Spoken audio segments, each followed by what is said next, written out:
students, welcome back in your science class with me, Shraddha Shukla. I hope you all are doing good and enjoying at home, but please don't forget to follow the safety rules. Okay?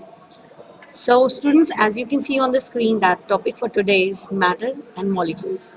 Now, the very first question that arises in your mind is what is matter? Well, students, everything you see around you is matter. Whatever, whether it is your pen, your notebook, everything, it is a matter. But in science, you need definitions. So, how are you going to define what is matter? How are you going to define it? Well, a matter is something that occupies some space and has some mass. Okay, suppose I have this mobile phone in my hand and I am lifting it up, I'm holding it up. Now, it is occupying this much space in my hand. You can see this much space. Okay, now also I have to do some efforts to hold it up. Why? Because it is also having some mass. Okay, so this mobile phone is a matter. Am I clear? So the definition is the matter is something that has some weight and it occupies some space. Okay? Now, what am I actually denoting when I'm saying that this object is occupying this much of space? Actually, the space occupied by any object is its volume. So whenever I'm saying that this is the space occupied by any object, I am actually denoting towards its volume. Okay, now what is matter made up of? Everything is made up of matter, and matter is made up of very tiny invisible particles, and those particles are known as molecules. Why am I using this word invisible?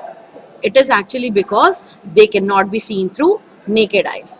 Okay, now students, you need to remember that even the molecules are made up of tinier particles known as atoms. So now the series has become everything is made up of matter, matter is made up of molecules, and molecules are made up of atoms.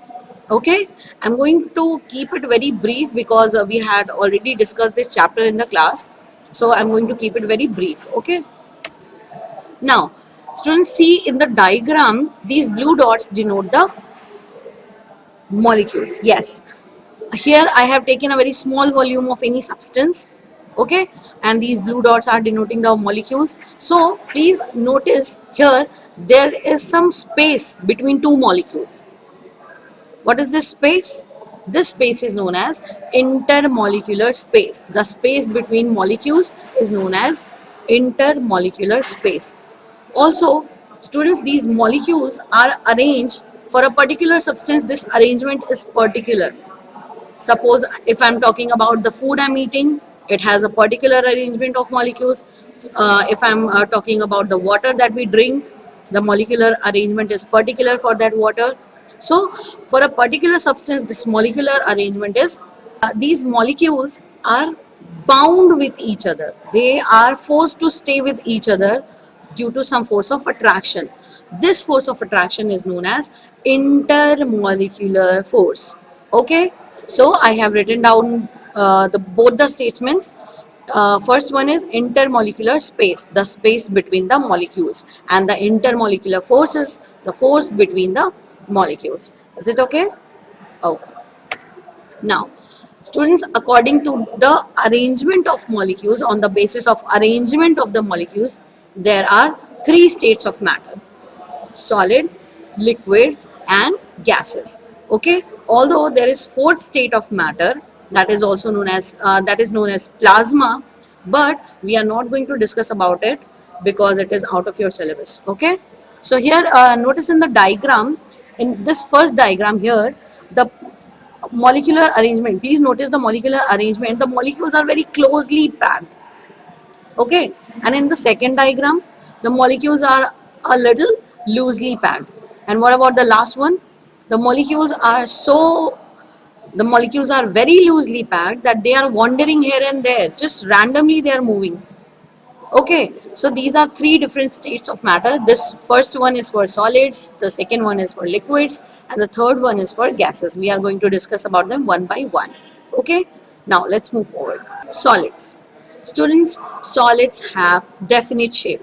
As you can see it in the diagram, the molecules are very closely packed in the solids, and that is why if you are going to change the shape of any solid, it will break it, but it will not change its shape. Okay? Now, since the molecules are closely packed, this denotes that there is no intermolecular space or very small intermolecular space between the molecules. Also, the molecules are very close to each other. They are bound very close to each other. That means the intermolecular force between the molecules of solids is the strongest in comparison to the other states of matter. Okay. Also, the solids have definite volume. Is this mobile? If this mobile phone is taking this much of space in my hand, it is going to occupy the same space everywhere. Okay.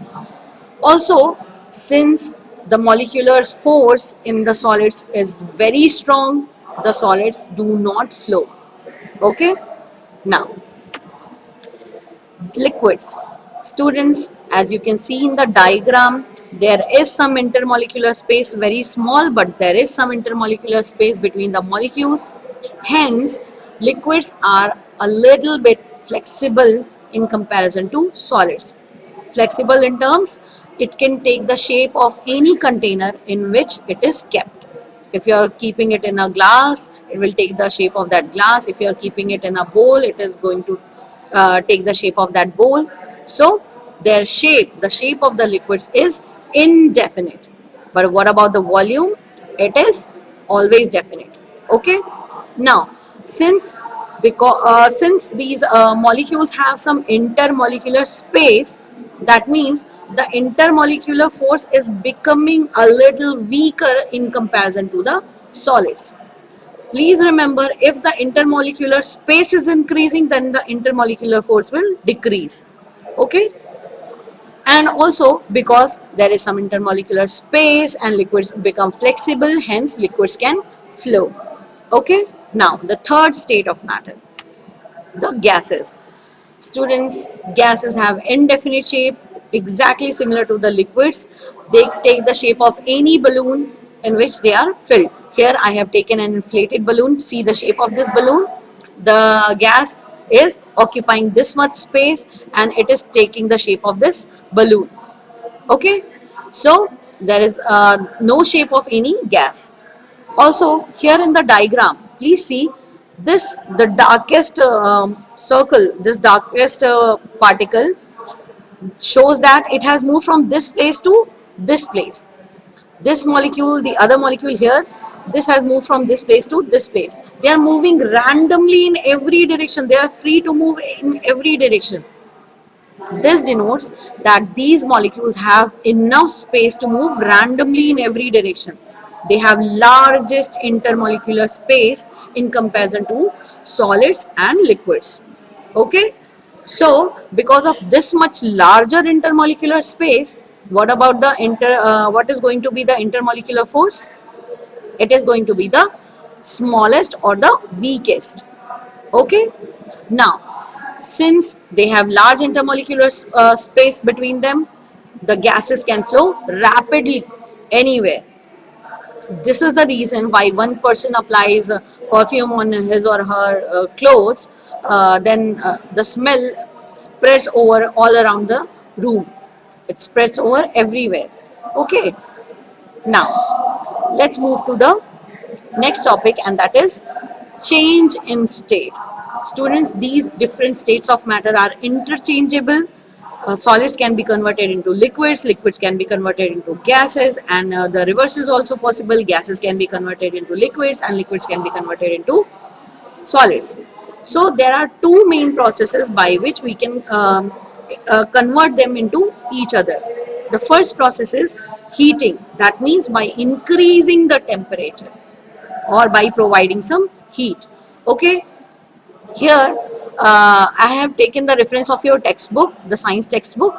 So here is the definition. The first process: when a solid is converted into liquid by increasing the temperature or by providing some heat, this process is known as melting.